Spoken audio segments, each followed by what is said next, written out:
क्वाम्बा शिवा क्वगृणनं मम हीनबुद्धे दौर्भ्यां विधर्तुमिव यामि जगद्विधात्रीं चिन्त्यं श्रिया सुचरणं त्वभयप्रतिष्ठं सेवापरैरभिनुतं शरणं प्रपद्ये।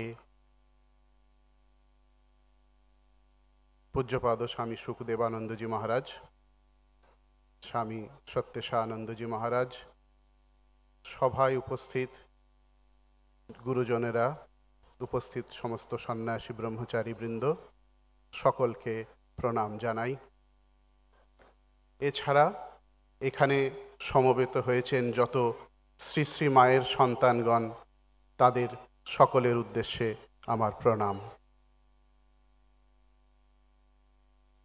উপনিষদ বলছেন তপসি সর্বম প্রতিষ্ঠিতম, সমস্ত কিছুই তপস্যায় প্রতিষ্ঠিত। এমনকি এই যে জগতের উৎপত্তি, সেটিও তপস্যার দ্বারাই। ব্রহ্ম তপস্যার দ্বারা স্ফীত হলেন, তপসা চিয়তে ব্রহ্ম, এবং তার থেকে এই সমস্ত নাম রূপাত্মক যে জগৎ, তার সৃষ্টি। অবতার পুরুষ যারা থাকেন, তারাও এই তপস্যার বা সাধনার দ্বারাই লোককল্যাণ করে থাকেন। শ্রীরামকৃষ্ণ কথামৃতে আছে, ঠাকুর বলছেন, ভগবতী নিজে পঞ্চমুণ্ডির ওপর বসে কঠোর তপস্যা করেছিলেন লোকশিক্ষার জন্য। শ্রীকৃষ্ণ সাক্ষাৎ পূর্ণ ব্রহ্ম, তিনিও রাধাযন্ত্র কুড়িয়ে পেয়ে লোকশিক্ষার জন্য তপস্যা করেছিলেন। শ্রীরামকৃষ্ণের জীবনেও দেখা যায় তিনি কঠোর তপস্যা করেছেন, কিন্তু তার এই সাধনা নিজের জন্য নয়, সাধনার সমস্ত ফল তিনি দিয়ে গেলেন জীব উদ্ধারের জন্য। এই শ্রীরামকৃষ্ণের লীলা বৈচিত্র্যের সহায়িকা শ্রী শ্রী মা। পূজনীয় স্বামী গম্ভীরানন্দজি মহারাজ শ্রী শ্রী মায়ের যে অনবদ্য জীবনী গ্রন্থটি লিখেছেন, শ্রীমা সারদা দেবী, তার যে উপক্রমণিকা আছে, তার যে প্রথম অধ্যায়টি রয়েছে অবতরণিকা বলে, তাতে তিনি লিখছেন, যে সমস্ত অবতারকল্প ব্যক্তিত্বের নীরব সাধনায় মানব সংস্কৃতি এক উচ্চ সুরে বাঁধা হয়েছে, সেই সমস্ত চরিত্রগুলির মধ্যে অন্যতম হচ্ছেন শ্রী শ্রী মা। শ্রীরামকৃষ্ণের সাধনা যেমন জগতের কল্যাণের জন্য, ধর্ম সংস্থাপনের জন্য, তেমনি শ্রী শ্রী মায়ের সাধনাও তাই। মা নিজেও বলেছেন তপস্যার দরকার, আবার এও বলেছেন তবে এসব করা লোকের জন্য। বেদে দেবী দুর্গার চরিত্র বর্ণনার সময় বলা হচ্ছে তপসা জ্বলন্তিম, দেবী দুর্গা তপস্যার দ্বারা প্রভাময়ী, তপোদীপ্তা। আমরা দেখি আমাদের জ্যান্ত দুর্গা শ্রীমা সারদা দেবী, তার জীবনও এইরকম সাধনাময়, এইরকম তপস্যার ছটায় উজ্জ্বল। শ্রী শ্রী মায়ের গোটা জীবনটাই একটা যেন নীরব সাধনা। নিবেদিতা লিখছেন, her life is a long stillness of prayer. Shri Shri মায়ের জীবন যেন এক প্রার্থনার দীর্ঘ অবিচলতা। মায়ের জীবনে যে সাধনার যে বৈচিত্র্য আছে, তার যে গভীর তীব্রতা আছে, সেটি চট করে আমাদের সামনে, আমাদের চোখে পড়ে না। তার কারণ মা হচ্ছেন লজ্জাপটা আবৃতা, ঘোমটা ঢাকা দিয়ে রয়েছেন। আর মহামায়া নিজে যখন নিজেকে ঢেকে রাখেন, তখন কার সাধ্য তার ফাঁক দিয়ে কেউ উঁকি মেরে দেখে।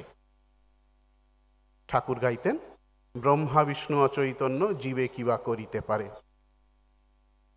শ্রী শ্রী মায়ের জীবনের প্রতিটি গতিবিধি ছিল তপস্যা। তার ছিল জ্ঞানময় তপস্যা, জ্ঞানময় সাধনা। শাস্ত্রে আছে যস্য জ্ঞানময়ম তপা। সচরাচর তপস্যা বলতে আমরা যেগুলো বুঝে থাকি, জপ, ধ্যান, পূজা, ভজন, প্রার্থনা, এর কোনোটিরই অভাব কিন্তু শ্রী শ্রী মায়ের জীবনে ছিল না। সাধনার প্রথম ধাপ মহৎ সঙ্গ, গুরুর উপদেশ লাভ। শ্রীমায়ের জীবনে তো এগুলোর একেবারে চূড়ান্ত। সাক্ষাৎ ভগবান শ্রীরামকৃষ্ণদেবের সঙ্গলাভ করেছেন, তার কাছ থেকে উপদেশ লাভ করেছেন, জীবনের নানা খুঁটিনাটির উপদেশ পেয়েছেন, প্রদীপের সলতে পাকানো থেকে ঈশ্বর লাভ পর্যন্ত। শ্রী শ্রী মাকে সর্বতোভাবে তাঁর মুখাপেক্ষী জেনে ঠাকুর তার শিক্ষার ভার নিজের কাঁধে তুলে নিয়েছিলেন দক্ষিণেশ্বরে এবং কামারপুকুরে। ঠাকুরই তাকে শিখিয়েছিলেন, চাঁদা মামা যেমন সকল শিশুর মামা, তেমনি ঈশ্বর সকলেরই আপনার, তাকে ডাকিবার অধিকার সকলেরই আছে।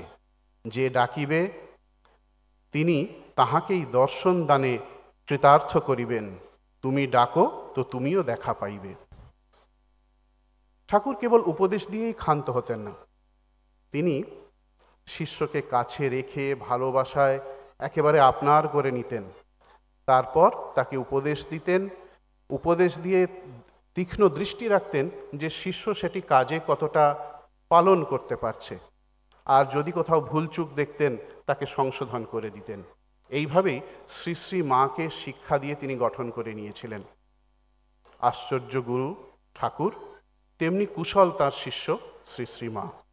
যা শ্রীরামকৃষ্ণ শেখালেন, যেমনটি শেখালেন, মা একেবারে সেটি আত্মীকরণ করে নিলেন, হয়ে উঠলেন তদ্ভাবরঞ্জিতাকারা। এর ফলে এই সময় শ্রী শ্রীমা অনুভব করতেন তার হৃদয়ে যেন একটা আনন্দের পূর্ণ ঘট স্থাপিত রয়েছে। এই শ্রীরামকৃষ্ণের এই সঙ্গ করার ফলে, তার এই উপদেশ লাভ করার ফলে শ্রী শ্রী মায়ের জীবনের কীরকম বিকাশ, কীরকম পরিণতি ঘটেছিল, শারদানন্দজি লীলা প্রসঙ্গে সেটি বর্ণনা করেছেন, যেন একটি কবিতার মতো করে বর্ণনা করেছেন। শরৎ মহারাজ লিখছেন, উহা তাহাকে চপলা না করিয়া শান্ত স্বভাবা করিয়াছিল, প্রগল্ভা না করিয়া চিন্তাশীলা করিয়াছিল, স্বার্থ দৃষ্টি নিবদ্ধা না করিয়া নিঃস্বার্থ প্রেমিকা করিয়াছিল, এবং অন্তর হইতে সর্বপ্রকার অভাববোধ তিরোহিত করিয়া মানব সাধারণের দুঃখ কষ্টের সহিত অনন্ত সমবেদনা সম্পন্না করিয়া ক্রমে তাহাকে করুণার সাক্ষাৎ প্রতিমায় পরিণত করিয়াছিল। মানসিক উল্লাস প্রভাবে অশেষ শারীরিক কষ্টকে তাহার এখন হইতে কষ্ট বলিয়া মনে হইত না, এবং আত্মীয়বর্গের নিকট হইতে আদর যত্নের প্রতিদান না পাইলে মনে দুঃখ উপস্থিত হইত না। এইরূপ সকল বিষয়ে সামান্যে সন্তুষ্টা থাকিয়া আপনাতে আপনি ডুবিয়া তখন পিত্রালয়ে কাল কাটাইতে লাগিলেন। শাস্ত্রে যে উল্লেখ পাওয়া যায়, সম, দম, উপরতি, তিতিক্ষা, সন্তোষ, এই সব গুণগুলি আমরা দেখছি এইখানে শ্রী শ্রী মায়ের মধ্যে ফুটে উঠেছে। সাধারণত আমাদের শাস্ত্রোক্ত অধ্যাত্ম সাধনার যে প্রাথমিক গুণগুলো বহু তপস্যার দ্বারা আয়ত্ত করতে হয়, দেখি শ্রী শ্রী মায়ের কাছে সেগুলি একেবারে যেন স্বতঃসিদ্ধ, স্বাভাবিকভাবেই তার মধ্যে ফুটে উঠেছে। বেদান্তের মতে সাধনার উপযোগী কতগুলি গুণ, কতগুলি চারিত্রিক বৈশিষ্ট্যের কথা বলা হয়, যেমন বিবেক, বৈরাগ্য, তিতিক্ষা, সম, দম ইত্যাদি। এইগুলো মায়ের স্বভাব সিদ্ধ, যেন একেবারে জল ভাত। দক্ষিণেশ্বরে অবলীলায় লক্ষ্মীনারায়ণ মারোয়ারির যে টাকা দিচ্ছিলেন ঠাকুরের উদ্দেশ্যে, ঠাকুর বললেন মাকে নিতে, মা সেটি প্রত্যাখ্যান করলেন, বললেন যে যদি আমি নিই, যদি মা নেন, তাহলে সেটি শ্রীরামকৃষ্ণের নেওয়ার সামিল হবে। এমনই বিবেক বুদ্ধি তার। ঠাকুর মায়ের জীবনের সর্বস্ব, এবং শ্রী শ্রী মায়ের সামাজিক এবং যে আর্থিক স্থিতি, তার যে নিশ্চয়তা, তার আশ্রয় হচ্ছেন ঠাকুর। কাজেই যখন সেই ঠাকুরের মরণাপন্ন ব্যাধি, শ্রীমা বিচলিত হয়ে ছুটে গেলেন তারকেশ্বরে হত্যা দিতে, সেখানেও কিছুক্ষণ পরে তার মনে হলো, এ জগতে কে কার স্বামী, এ সংসারে কে কার, আমি কার জন্য প্রাণ হত্যা করতে বসেছি। এই রকম ছিল বৈরাগ্য। আবার ঠাকুরের মহাসমাধির পর শ্রী শ্রী মায়ের আত্মীয়রা তারা খানিকটা আড়াআড়ি করে দেশ করে তার প্রাপ্য যে মাসোহারার টাকা সেটি বন্ধ করিয়ে দিলেন। খবর পেয়ে শ্রী শ্রীমা অবিচলিত ছিলেন, বলেছিলেন, এমন ঠাকুরই চলে গেলেন, টাকা বন্ধ করেছে করুক, এমন ঠাকুরই চলে গেলেন, আমি টাকা নিয়ে কি করব। ত্যাগের পরাকাষ্ঠা। যে ব্রহ্মচর্য, যে পবিত্রতা অন্য সকলের কাছে বহু আয়াসসাধ্য, সেগুলো শ্রী শ্রীমায়ের স্বাভাবিক চরিত্রের গুণ। ঠাকুরের সঙ্গে একত্রে থাকলেন 8 মাস, কোনো বিকার উপস্থিত হয়নি তার মনে।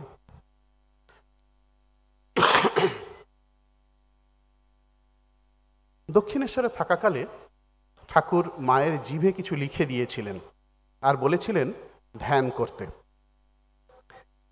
সেই থেকেই শ্রী শ্রী মায়ের একটি অন্তর্মুখীন ধ্যানময় জীবনের একটা অভ্যাস হয়ে গিয়েছিল।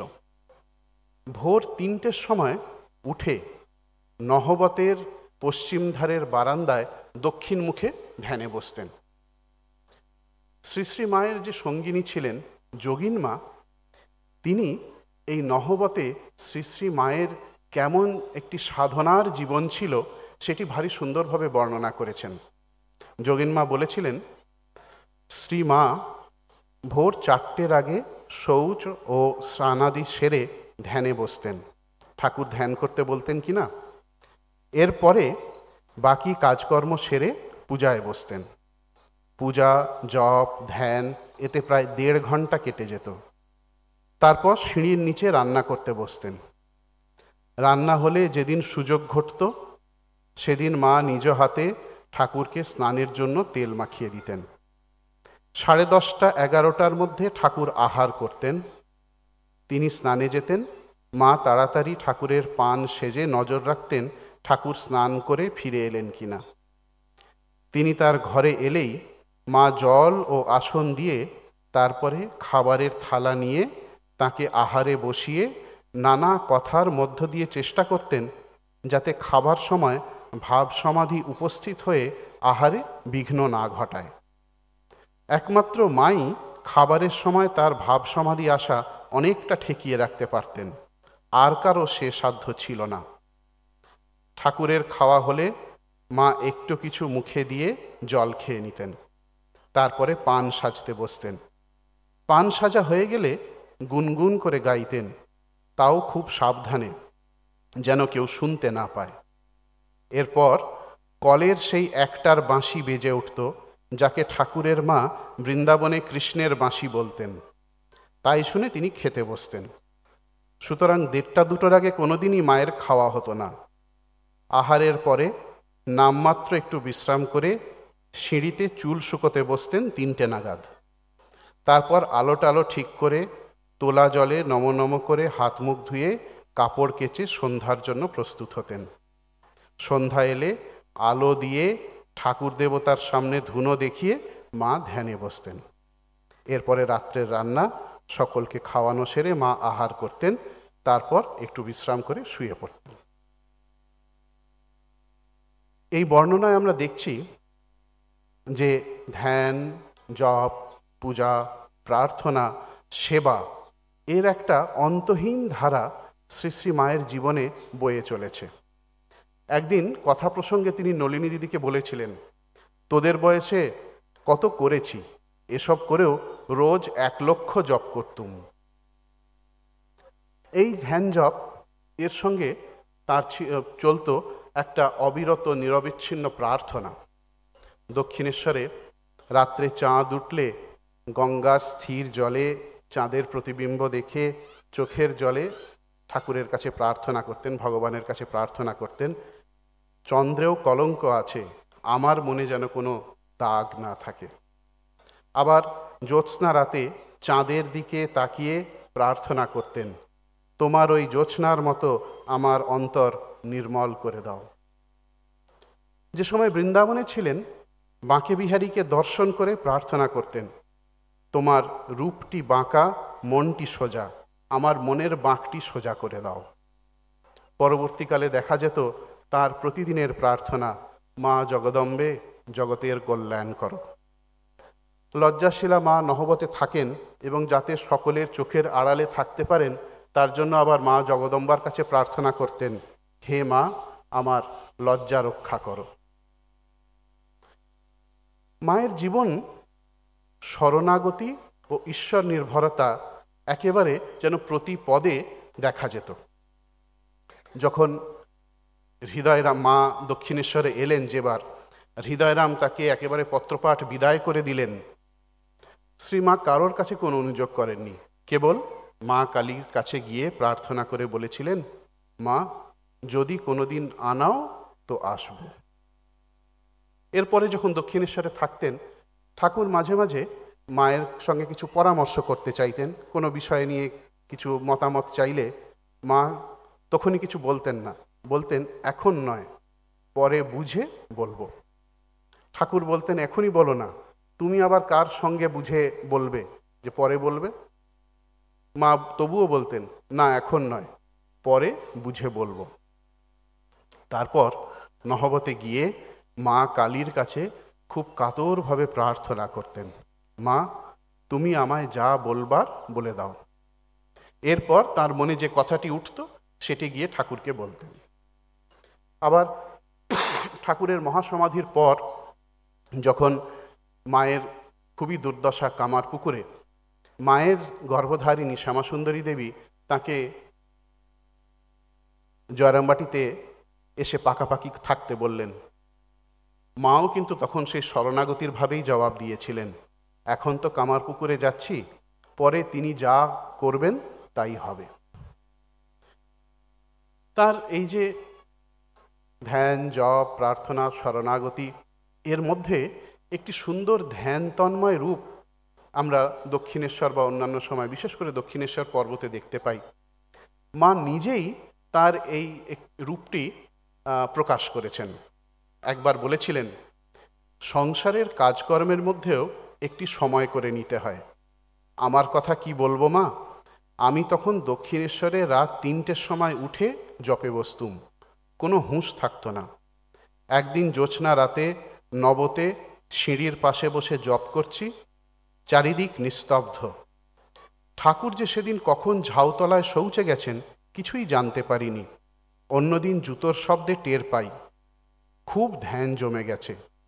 তখন আমার অন্যরকম চেহারা ছিল, গয়না পরা, লাল পেড়ে শাড়ি, গা থেকে আঁচল খসে বাতাসে উড়ে উড়ে পড়ছে, কোনো হুঁশ নাই।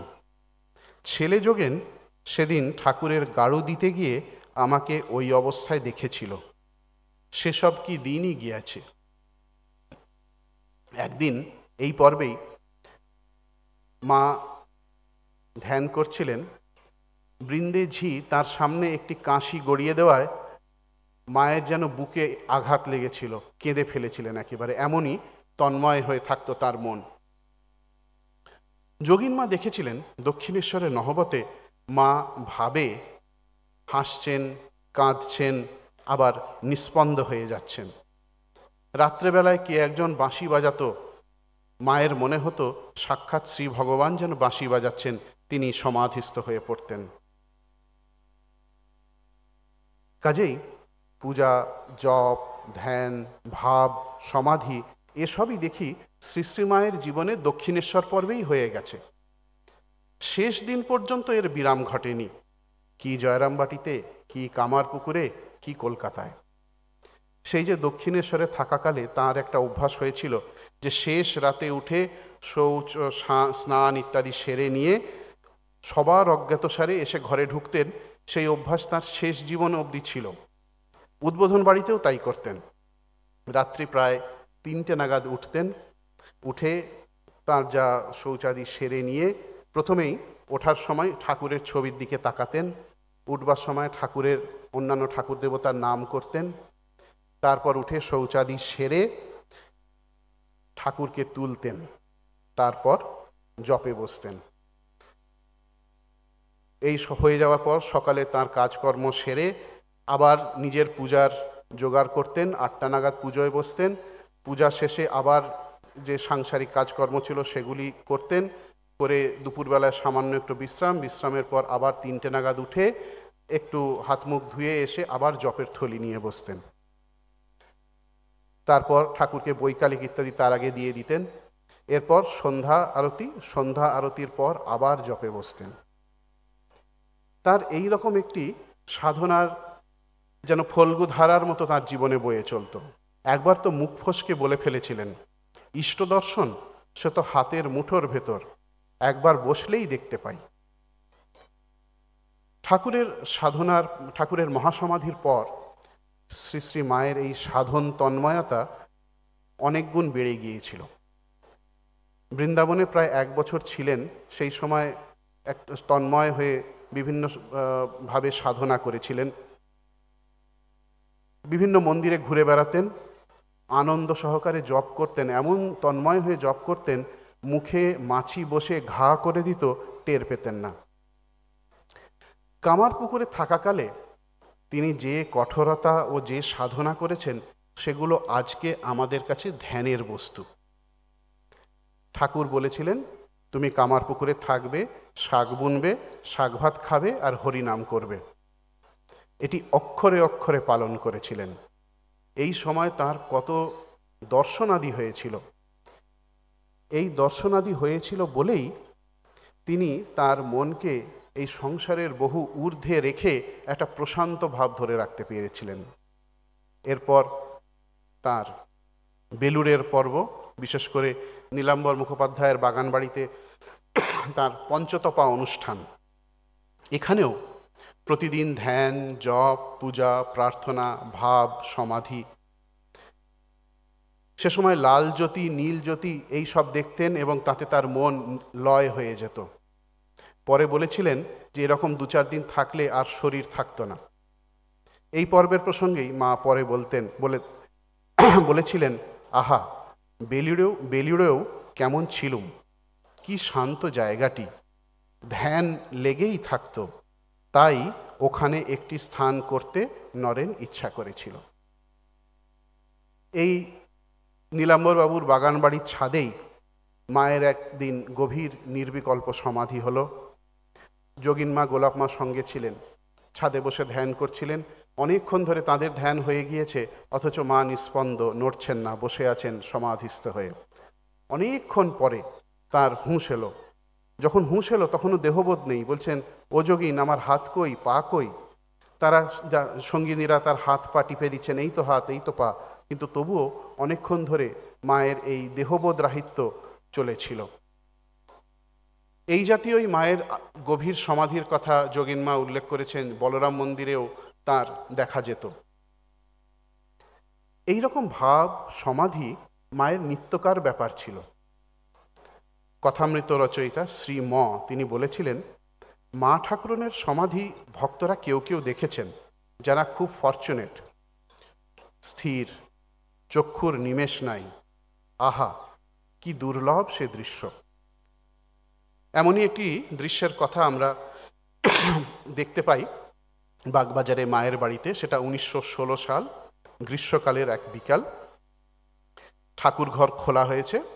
ঠাকুরঘর খোলার পর মা হাতে মালা ছড়াটি নিয়ে তার ওই যে উত্তর দিকের একটা সরু এক ফালি বারান্দা আছে, সেইটাতে বসে মালায় জপ করছেন।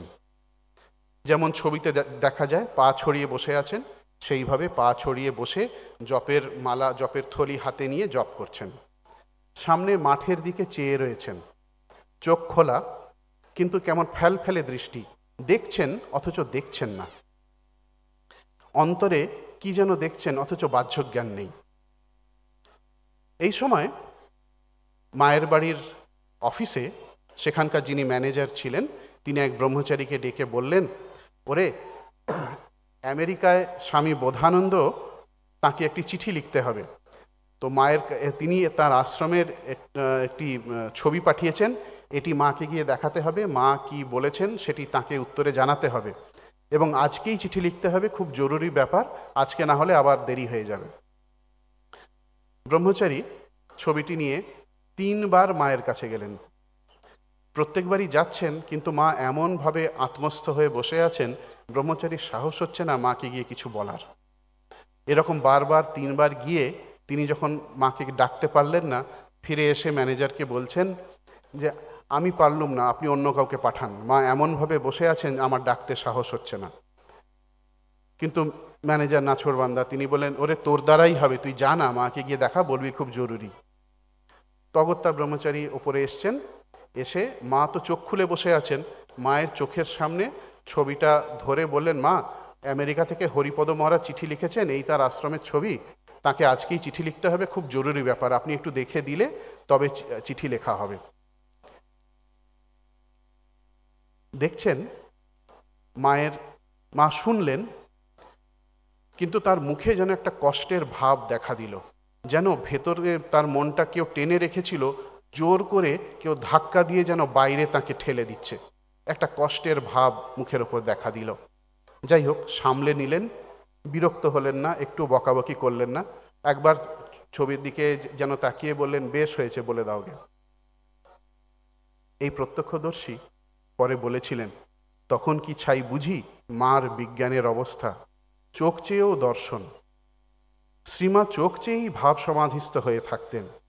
কতবার ওইভাবে যে উদ্বোধনের দোতলায় তিনতলায় মাকে দেখে মুগ্ধ হয়েছি, সে গোনাগাথার মধ্যে আসে না, অগণন। তিনি এমনই তপস্যাময় জীবনযাপন করেছেন, অথচ কোনো আড়ম্বর ছিল না, সেই জন্যে চট করে লোকের চোখেও তা পড়ত না। বাবুরাম মহারাজ একবার এই কথাটি ভক্তদেরকে প্রকাশ করে বলেছিলেন, শ্রী শ্রী মাকে কে বুঝেছে, ঐশ্বর্যের লেশ নাই, ঠাকুরের বরং বিদ্যার ঐশ্বর্য ছিল, মার বিদ্যার ঐশ্বর্য লুপ্ত, একই মহাশক্তি, জয় মা, জয় মা, জয় শক্তিময়ী মা। মায়ের জীবনে এই যে সাধনার ধারাগুলি, অর্থাৎ পূজা, জপ, ধ্যান, প্রার্থনা, ভজন, এগুলি খুব স্বতঃস্ফূর্তভাবে চলতো। তার জন্য মাকে খুব একটা চেষ্টা করতে হতো না বা লোককে দেখাতে হতো না। কিন্তু লোককল্যাণের জন্য মা যে দুটি সাধনা সচেতনভাবে অভ্যাস করেছেন, সেই দুটো হলো অদোষদর্শিতা আর সেবা পরায়ণতা। এই দুটি সাধনা মা যেন লোকের কল্যাণের জন্য সচেতনভাবে সবার চোখের সামনে অভ্যাস করেছেন। অরূপানন্দজি মায়ের সেবক ছিলেন। তিনি বলতেন, কোনো লোককে বিশেষ লক্ষ্য করে দোষগুণ দেখার অভ্যেস মায়ের কোনো কালেই ছিল না। মা বলতেন, মানুষ নিজের মনটি আগে দোষী করে তবে পরের দোষ দেখে, পরের দোষ দেখলে তাদের কি হয়, নিজেরই ক্ষতি। মানুষের কি দোষ দেখতে আছে, ওটি শিখিনি, ক্ষমারূপ তপস্যা। বলরামবাবু এই জন্যে মাকে ক্ষমারূপা তপস্বিনী বলতেন। কেন দোষ দেখলে ক্ষতি, মা সেটা আবার বুঝিয়েও বলতেন, দোষ তো মানুষ করবেই, ও দেখতে নেই, ওতে নিজেরই ক্ষতি হয়, দোষ দেখতে দেখতে শেষে দোষই দেখে। মা বৃন্দাবনে রাধারমণের কাছে প্রার্থনা করেছিলেন, ঠাকুর, আমার দোষ দৃষ্টি ঘুচিয়ে দাও, আমি যেন কখনো কারো দোষ না দেখি। তার অদোষদর্শিতা এমন পর্যায়ে পৌঁছেছিল যে যে আত্মীয়রা তাকে কষ্ট দিয়েছে তার প্রথম জীবনের পর্বে, তাদের প্রতিও তার ক্ষমা দৃষ্টি। এমনকি যে হৃদয়রাম তাকে তাড়িয়ে দিল, ঠাকুরকে উত্ত্যক্ত করল, তার প্রতিও মায়ের সহানুভূতি। মা বলতেন, তা দেখো লোকেরই বা দোষ কি, আগে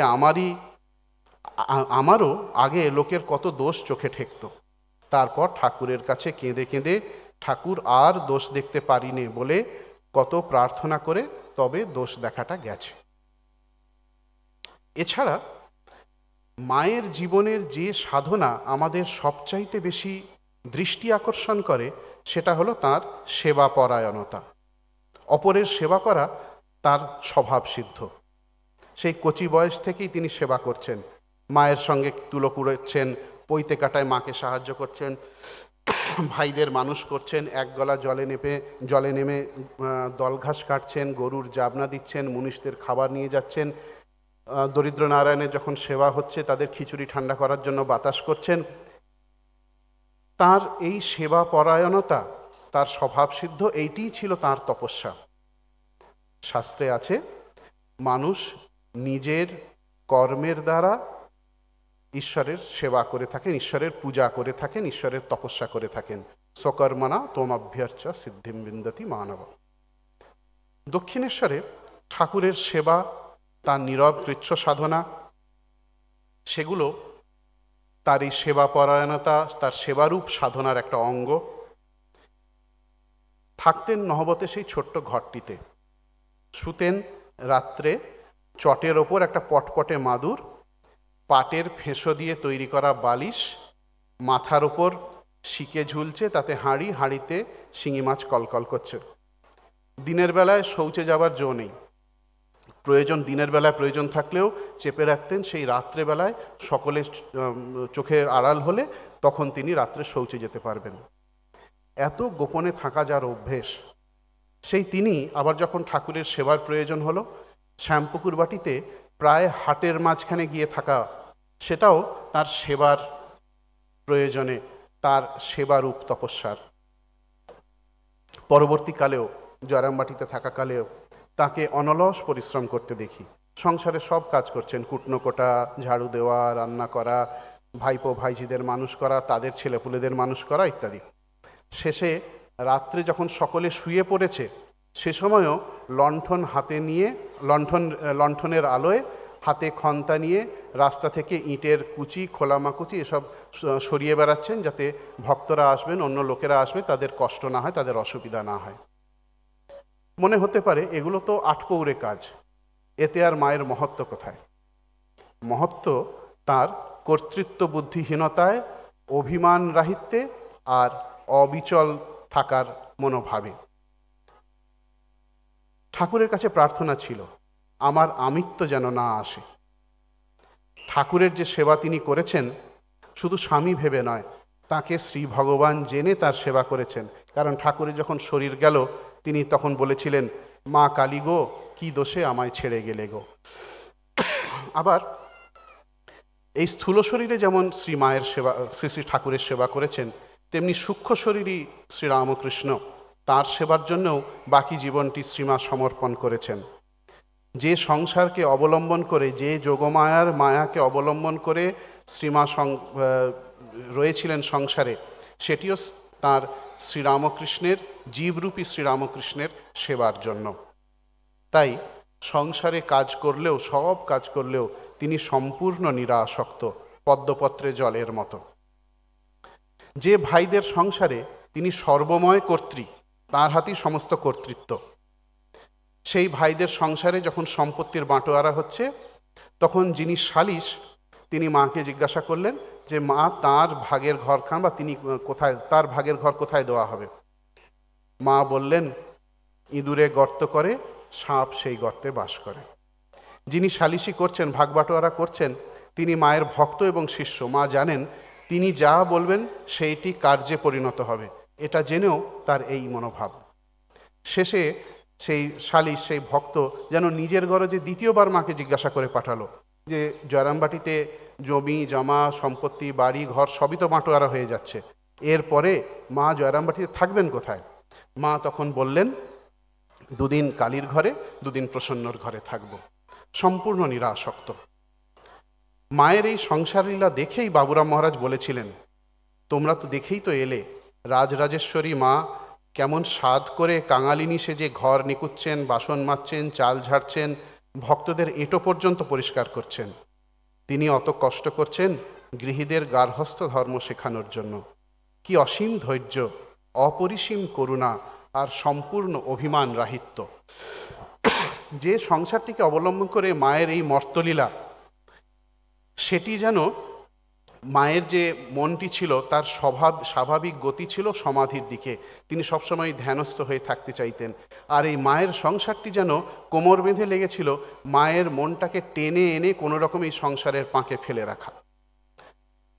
কাজেই এর মধ্যে মা যে নিরাসক্ত থাকতে পারতেন, তাই দেখে শরৎ মহারাজ একটা সার্টিফিকেট দিয়েছিলেন মাকে। বললেন, আমাদের তো দেখছো পান থেকে চুন খসলে চোটে আগুন হই, আর মাকে দেখো ভাইরা কি কাণ্ডই করছেন, অথচ তিনি কেমন আছেন, ধীর স্থির। মা ছিলেন ঠাকুরের ভাষায় যেমন বলে, কামার শালের নাই, একেবারে অবিচল, কারণ তিনি এই আদর্শটি প্রতিষ্ঠার জন্যই এসেছিলেন। বলেও ছিলেন, বাবা, আদর্শ হিসেবে যা করতে হয় তার ঢের বাড়া করেছি। তিনি যে সংসার নিয়ে তপস্যা করতেন তা মাঝে মাঝে প্রকাশও হয়ে পড়ত। একবার রাধুর উৎপাতে উত্ত্যক্ত হয়ে বলে ফেলেছিলেন, আমি যদি যাব তোকে নিয়ে তপস্যা করবে কে? যাদের নিয়ে ঘর করছেন মা, তার ভাইরা ঝগড়ুটে, মাথা গরম, লোভী। তার ভাইঝিরা আছেন নলিনী দিদি, রাধু, মাকু, তারা এক একজনে এক এক রকম। আবার বিশেষ করে তার ভাইয়ের স্ত্রীরা পাগলি মামি। এদের কথা আমরা সকলে জানি। এরা কেউ তাকে উত্ত্যক্ত করেছেন, কেউ গালাগালি দিয়েছেন, কেউ মান অভিমান করেছেন, কেউ পাগলামি চূড়ান্ত করেছেন, কেউ কেউ আবার মারতেও গেছেন। মা কিন্তু নির্বিকারভাবে সকলকে সমান স্নেহে ঘিরে রেখেছিলেন। এই যে সমান স্নেহ, কিভাবে সকলের প্রতি সমান ভালোবাসা রাখতে হয়, এটি রহস্য কি, এই সাধনার রহস্যটি মা নিজে একদিন প্রকাশ করেছিলেন। একটি বাচ্চা মেয়ে ছিল, ভারী ভারী বায়না করত, কিন্তু সে মাকে ভালোবাসতো, মাও তাকে খুব স্নেহ করতেন। একবার মা জয়রামবাটি যাবেন, সেই সময় বাচ্চা মেয়েটিকে জিজ্ঞেস করলেন, মা যখন জয়রামবাটিতে থাকবেন, বাচ্চা মেয়েটি কি তাকে ভালোবাসবে, তখনও ভালোবাসবে? বাচ্চাটি বলল, হ্যাঁ। মা বললেন, কি করে জানবো যে তুমি আমায় ভালোবাসছো? বাচ্চা মেয়েটি বলল, তাহলে আমাকে কি করতে হবে বলো? মা বললেন, তুমি সকলকে সমান তোমার বাড়ির লোককে সকলকে ভালোবাসবে। সে বলল, আচ্ছা, বাসবো। তারপরে মা বললেন, আমি কি করে বুঝবো? মেয়েটি জিজ্ঞেস করলো, কি করলে তুমি বুঝতে পারবে? মা বললেন, দেখো, সকলকে সমান ভালোবাসবে। মেয়েটি জিজ্ঞেস করেছিল, কি করে সমান ভালোবাসা যাবে? মা বললেন, এটা মায়ের একটি সিদ্ধান্ত বাক্য, তোমায় বলি কি করে সকলকে সমান ভালোবাসা যাবে। যাদের ভালোবাসবে তাদের কাছে কিছু চাইবে না, কারণ তুমি যদি চাও, কেউ তোমাকে বেশি দেবে, কেউ কম দেবে। তো যারা বেশি দেবে তাদেরকে তুমি বেশি ভালোবাসবে, যারা কম দেবে তাদেরকে কম ভালোবাসবে। তাহলে তো আর সমান ভালোবাসা হলো না। অতএব সকলকে ভালোবাসবে, কিন্তু চাইবে না কারোর কাছে কিছু। এই যে মা ধ্যান, জপ, পূজা, উপাসনা, তপস্যার একটি ভাব তার জীবনে আচরণ করেছেন, তার সঙ্গে অদোষদর্শিতা আর অপরের সেবা, এইটি আচরণ করে নবযুগের আদর্শ হিসেবে, ঠাকুর স্বামীজির ভাব হিসেবে নিজে আচরণ করে আমাদের দেখিয়ে দিয়ে গেলেন। তার কাছে প্রার্থনা জানিয়ে শেষ করছি শশী মহারাজের ভাষায়। বিশ্বপ্রসবিনী তুমি, ক্ষুদ্র বুদ্ধি জীব আমি, করিব তোমার স্তুতি, বৃথা এই কল্পনা। সীমাহীন দেশ কালে ধরে আছো বিশ্বজালে, তোমায় ধরিতে হাতে উন্মাদের বাসনা। অকিঞ্চন ভক্তিধন রমা ভাব্য যে চরণ, সে পদে শরণ পাই এই মাত্র কামনা। ওম শান্তি শান্তি শান্তি।